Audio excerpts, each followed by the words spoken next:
हमारी आज की कहानी का शीर्षक है, छोटी सी है ये कहानी, साइबर लव। ऑफिस से लौटने के बाद सोफे पर बैठकर मैं लैपटॉप पर ऑफिस का काम कर रही थी। काम करते करते अचानक लैपटॉप के माय डॉक्यूमेंट में समीर नाम की एक फ़ाइल खुल गई। फाइल के खुलने के साथ ही मेरी पुरानी यादों का पिटारा भी खुल गया।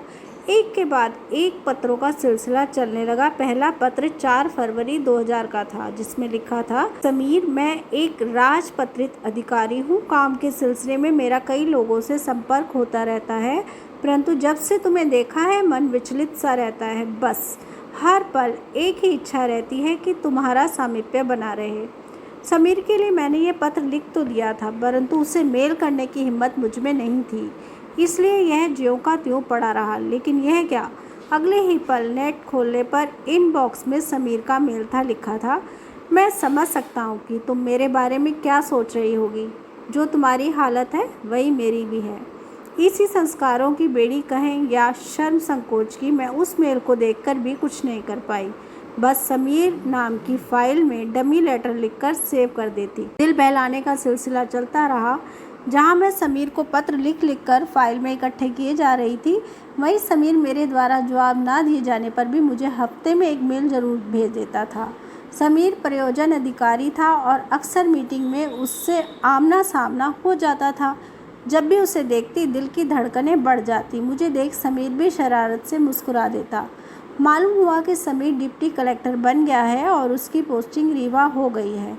समीर के मेल आते रहे और फिर धीरे धीरे बंद हो गए।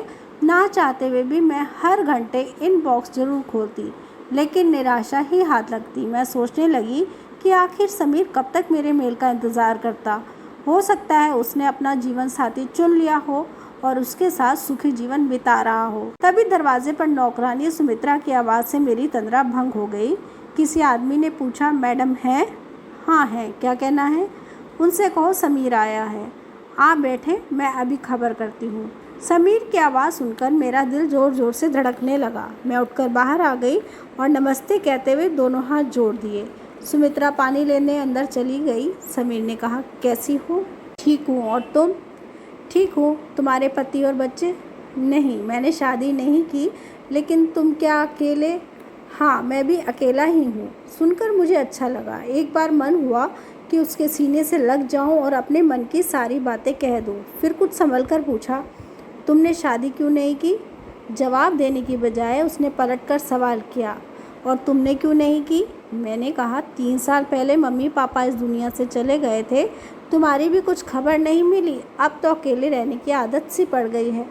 हम दोनों एक दूसरे को निहारते रहे। समीर की नज़रें कुछ पूछ रही थी। अजीब दास्तां है हम दोनों की। एक दूसरे को चाहते रहे, फिर भी कह ना सके। समीर ने धीरे से मेरा हाथ थामा और कहा, क्या तुम मुझसे शादी करोगी? शर्माते हुए मैं समीर के गले लग गई।